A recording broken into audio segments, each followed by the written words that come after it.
Okay, first question. We're going to look at this paper 1, question 20 from 2004.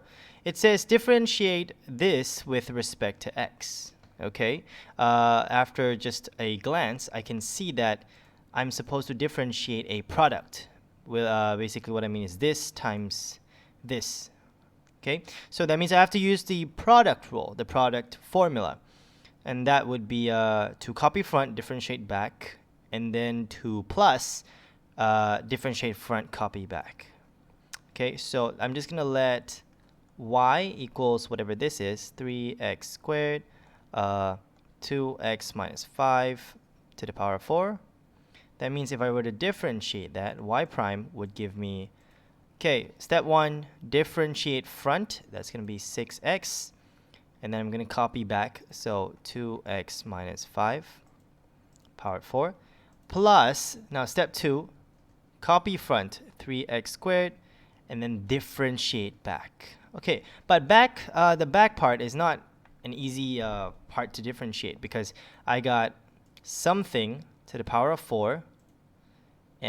So first step would be to just to bring that 4 to the front, right? So I'm just going to bring that 4 to the front. I will have 4, and then whatever this is, I'm going to copy 2x minus 5, and the power is going to drop by 1. Just like how we usually differentiate. But there is one extra step that we have to do here, and that extra step is to differentiate the inside as well. 2x minus 5, if we were to differentiate that, we will have 2. Okay, so now we're done with all the differentiating. Now this is the time for us to just simplify. Okay, I can see that this is still going to be 6x, 2x minus 5 to the power of 4. These 3x squared, 4, and 2 would give me 24x squared. And then we have the 2x minus 5 cubed still. Next thing I'm going to do is I'm going to factorize 6x from these two terms. So I'm just going to put in a big bracket and let you guys see. This is going to be gone. Okay. This is going to be left with 4x. So what I will have is 2x minus 5 raised to the power of 4. And then I'm going to add that with 4x, 2x minus 5 cubed. Okay, as you can see, clearly I have only factorized the 6x. I've done nothing extra. And the second part now, what I can see is I can factorize the 2x minus 5s. So I'm going to pull that out. I will have 6x and then the 2x minus 5 to the power of 3. So what that means is this is totally gone. This, I still have 1 left. That means inside the bracket, inside this big bracket right now, after I have factorized, I still have 2x minus 5 plus 4x. I still have this. Now inside is easy to simplify. All I have to do is, I'm going to put it at the front because I see 6x. This is the black bracket. 6x minus 5. And then the 2x minus 5 cubed. And that is how you do this 3-mark question. Alright, now on to the second question. Given P is this mess, find this dp over dt, which means we have to differentiate that. So let's get right into that.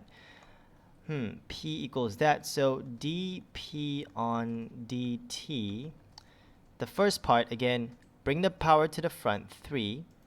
And the whole thing is going to drop by 1 power. 1 minus t squared this time. Okay, but we don't stop here. Always don't remember the extra step is to differentiate the inside as well. 1 minus t, you differentiate, you will have negative 1. Okay, that's the first term. And now the second one, we have to continue half t squared. Still going to plus half. Bring the 2 to the front. It's going to multiply by 2. And t, the power drops by 1. So you're going to be left with this. Let's continue. Negative 1 and 3. That's going to be negative 3. 1 minus t squared. the dilemma is whether we should expand it or not. Let's continue reading the question. And hence, that means using the same answer, find the values of t when this equals 1. Okay, so that means it's better to expand it. Reason is because we're going to use it again. So 1 minus t squared, you expand it, you get square at the front. 1 squared is 1. Minus, let's times everything. Negative t times 2 times 1 is just negative 2t. And we squared the back is going to be t squared. Everything in bracket. And then plus, these two are going to cut. You're only going to be left with t. Now let's further expand everything. Negative 3 plus 6t minus 3t squared plus t. And then we will have negative 3t squared plus 7t minus 3. Okay, so now we have dp dt. We have it in the most simplified way possible. Of course, you can factorize, but there's no point. Now it says dp dt is negative 1. Okay, so dp dt, which used to be here, now it has changed to negative 1. We want to find negative 1 now. We want to find what t is. So I can see that clearly this is a quadratic problem. We just have to make it equals to 0. So let me just rewrite it now. We will have, I'm going to bring everything to the left. So 3t squared minus 7t plus 2 equals 0. Yeah, you can chuck this in the calculator. I'm just going to scroll down a little bit. Okay, so if we put this in the calculator, you will find that your t is, your a is 3, your b is negative 7, and your c is 2. I find that my answers are t equals 2 or t equals, press ABC, I get 1 over 3, a third. Okay, but I'm actually missing a step here that you can actually get penalized for. You have to show how this quadratic equation right here becomes your t's. Okay, you have to show your teacher that you have successfully factorized this quadratic equation. How can you do that? You move everything back into place. T equals to 2 is the same as t minus 2 equals 0. Okay, but I'm going to combine that with the other t, which is t, well, it should be 3t minus 1. And these two both equal to 0. I'm going to write it in this way. So this step that I wrote in green, do not miss. This step is important. You can get penalized if you don't write it down. And there we go. We have found successfully what the t's are. That will give us the negative 1. Okay. Okay, third question. Given that hx is this, evaluate h prime prime 1. Okay. Whenever you see 1 over something, you do not want to use the quotient rule, or else it'll be very messy. Okay, we can actually convert this hx into something simpler. Hx equals, just gonna bring it up. It's going to be 3x minus 5 power negative 2 instead. Okay, you can do a little revision on that. When you bring, when you switch the places of fractions, it becomes a negative power. Now, this is easier, much easier to differentiate twice. Okay, so let's differentiate this. H prime x will be, bring the power to the front, negative 2. The whole thing drops by 1 power, so it becomes negative 3. But we don't stop here. We also have to differentiate the inside. So 3x minus 5, if we were to differentiate that, then we will have 3. Okay, let's tidy this up. I can see that the 3 and the negative 2, they are going to combine nicely into a negative 6. So I'm just going to write it at the front. Negative 6, 3x minus 5 power negative 3. Okay, I've done that once. Now let's do it one more time. I'm going to change the ink color. H prime prime x. This time we get the negative 6. We don't have to care. It's just a coefficient. So again, we're going to do it to the front. Bring the power to the front. Negative 6 will multiply by negative 3. And then the whole thing is going to drop by 1 power. 3x minus 5 power negative 4. And don't forget to differentiate the inside. The inside 3x minus 5 is again going to give you 3. Alright, this is a lot to tidy up, but we can do it. Negative 6 times negative 3 times 3. That will be 18 times 3, which is 54. 54. This will not change. 3x minus 5 to the power of negative 4. Now we're close. We just have to put that 1 in this equation.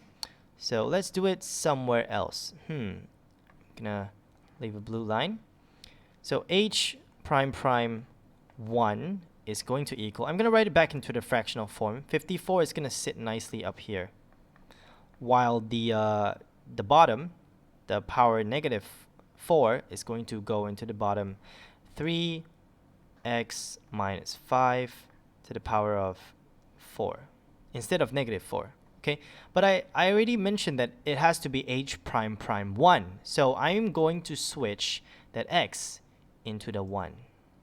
Okay, if you have two x's, like if the 54 has another x, then you can also switch that x into a 1 as well. If there is an x here, that means you can replace that with a 1. But I can see that the only thing that has an x is that 3. So let's simplify this now. We have 54 divided by negative 2 to the power of 4. Negative 2 to the power of 4 is just 16. So 54 over 16 will give us 3.375. Okay, so that is the end of this question. Okay, question 4. Given that y is this, calculate the value of x when y is a maximum. So whenever we're talking about maximum or minimum points, what we want to do is we want to always put them in the x plus h, the whole thing squared, plus k format. What is that format? Basically, that format you can only achieve when you complete the square. Okay, so I'm trying to do completing the square on this. Y equals 14x 5 minus x. Let's expand this. We will have 70x minus 14x squared. Okay, let's get rid of that negative 14, shall we? I will rearrange, and then I will factorize negative 14 away.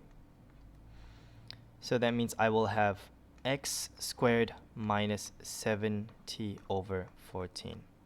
Okay, so this is the fraction I have. If that's too big of a jump, it's okay. What I did was I changed the places of 14 and 70, and then I factorized negative 14 at the same time. Okay, you guys can do that somewhere else on paper because I don't have a lot of space here. Right, now we can, this is again still x. Now we can do completing the square. So negative 14 is going to sit out nicely, and inside that big bracket, I'm just going to change the color. Inside that big bracket, we are going to take x minus b over 2. So 70 over 28 this time. Squared minus exactly that, 70 over 28 squared again. This is the completing the square method. If you're not familiar with what I'm doing here, please click on the link down below. I'm going to have a link to another video where I teach about completing square.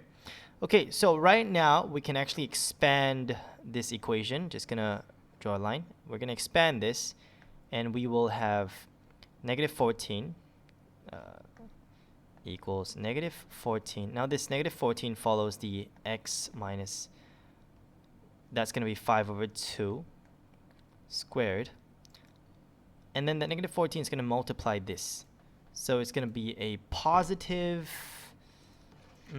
70 over 20. Okay, 2.5 squared multiplied 14. You're going to get 87.5, which is 87.5 plus 87.5. Okay, what I did was I just distributed 14 to both this and this. Okay, I times 14 by this and times 14 on the other thing. So now I'm in the h and k format. These two are my h and k's. They want the value of x when y is a maximum. So value of x would be in here. For me to get the value of x inside the x minus 5 over 2 must equal to 0 for me to get the x. So x will equal 5 over 2. That's my answer, or 2.5. Okay, so I'm done with my a now. Okay, this is my h. Okay, how about I use a different color? This is my h. And then I will use a different color for k. I will use green. So this is my k. My k is 87.5. This is the maximum value of y. So k, or the answer to b would be k equals 87.5. Or you can even write it as a fraction. 87 times 2 plus 1. It's 175 over 2. Okay, so that's about it. I found my h and k, which is my y, my x, sorry. My x would be the h, and then my y would be the maximum value. If they were to ever ask you, hey, what is the maximum point? Then you just combine these two h and k's together. So maximum point, max point would equal the 2.5 and then the 87.5. And the graph is going to look like a sad face. Reason is because your a is negative. And I will explain more on that if you click on another video that I will have linked down below. Okay, next question. Given that y is this, use differentiation to find a small change in y. Okay, we want the change in y when x increases. Okay, so we want the change in y, and then the change in x is this. This is going to be your change in x. Okay, let's set some formula down first. dy dx basically means change in y over the change in x. Okay, so for us to use this formula, we need to find out what dy dx is. We need to find out what this is and what the change in x is. Okay, change in x I already know, it's here. So that means we're only left with dy dx. So we have our y. I'm just going to put it on the side here. Y equals x squared plus 5x.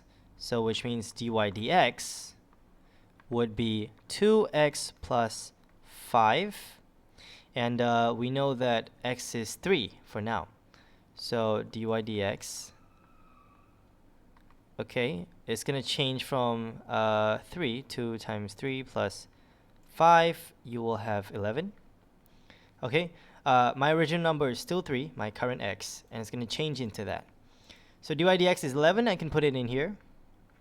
It's going to equal change in y, which is what the question wants, over the change in x. It's in the question. It's 3.01 minus 3. Okay, if we were to rewrite this, I'm going to bring this there. The change in y, which is what the question wants, okay, is equal 11 times 0.01.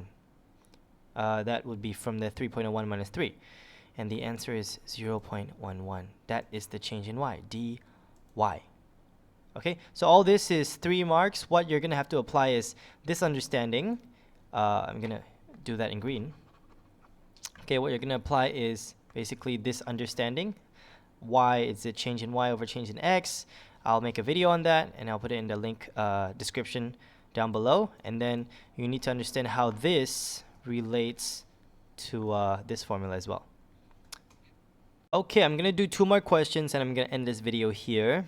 2 variables, x and y, are related by the equation y equals 3x plus 2 over x.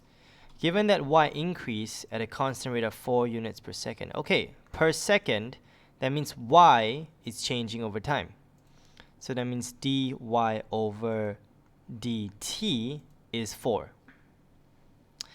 And they want us to find the rate of change of x. Okay, so that means that would be dx on dt. I can see that this is a rates question. And this will not help us. I actually need this form. dy on dx equals to this times dt on dx. And they want dx on dt. That means in the end, we will have to flip this fraction to get what we want. And the reason why chain rule works in this question, for those of you who didn't know, is because when you cut the time, you get your dy and dx back.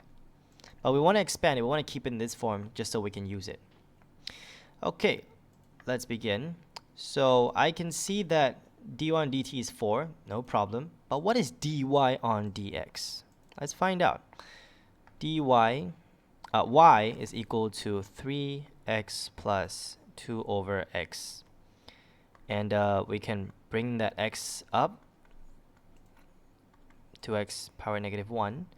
And we will have, let's differentiate, dy on dx will be 3 plus 2 negative 1 x power negative 2.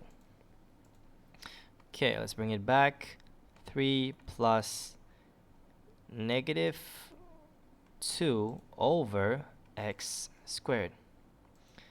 Alright, so we're close to simplifying. We're close to getting it. And it says here x equals to 2. So that's pretty handy. I'm just going to erase that x. And I'm going to write the 2 in there. Okay, let's find out. Using the calculator, dy dx is negative 2 divided by 4. And then 3 plus that answer. I got 2.5. Okay, so 2.5 is dy dx. Let's just put it in. dy dx is 2.5, and this equals dy dt, which is this, 4, and that's going to times dt on dx. So dt on dx will equal, just divide that 2.5 by 4. I actually have, I'm going to leave it in fractions, 5 over 8. Okay, but again, this is not what we're looking for. We actually want dx on dt. This is the opposite of that. So all you have to do is flip it. I remember dt is 5, dx is 8. If we were to flip it, dx on dt, which is what we want, is actually equal to 8 over 5. This is the rate of change of x against time, dx over dt. So this is the answer. Okay, final question. The volume of water V in a container is this formula. H is the height of water in the container. Okay, water is poured into the container at the rate of, water is poured into the container at the rate of this. So this is my change of volume against time. Okay, just gonna write it up here. Change of volume against time will be 10. This will be dv on dh, because I see dh in there, so that means the only possibility for this to be is just dv on dh. So dv on dh, what is v first? 1 over 3h cubed plus 8h. If we differentiate that, we will only have dv on dh, because h is on the other side. So we will have, bring the 3 to the front, so a third, a 3, and then h, the power will drop by 1, plus 8. Alright, and this will equal, cut, I will have h squared plus 8. Great, now I have dv on dh, I have dv on dt. I've already interpreted the information. The reason I did this is because sometimes students get confused, like, oh, I see this information, I see that information. I don't know what to do with it. It's so confusing. It's a lot of words. I hate words too. That's why I interpret them immediately. And I think I said this on a previous recording or a previous video. Always differentiate. When it's a differentiation question, it never hurts to differentiate first. You won't waste your time. Always do that. Okay, so what do we want? Water is poured into the container at a rate of this. Okay, I'm done with this information. So I don't have to reread all that again. Find the rate of change of height of water. So this is actually dh, height, on dt. Change of height against change of time. when at the instant when height is 2 cm. So I'm gonna put this 2 cm into my formula now, because why not, right? I'm gonna change the h into a 2. I'm gonna erase that. And this is way simplified. I will have a 4 plus 8, which is a 12.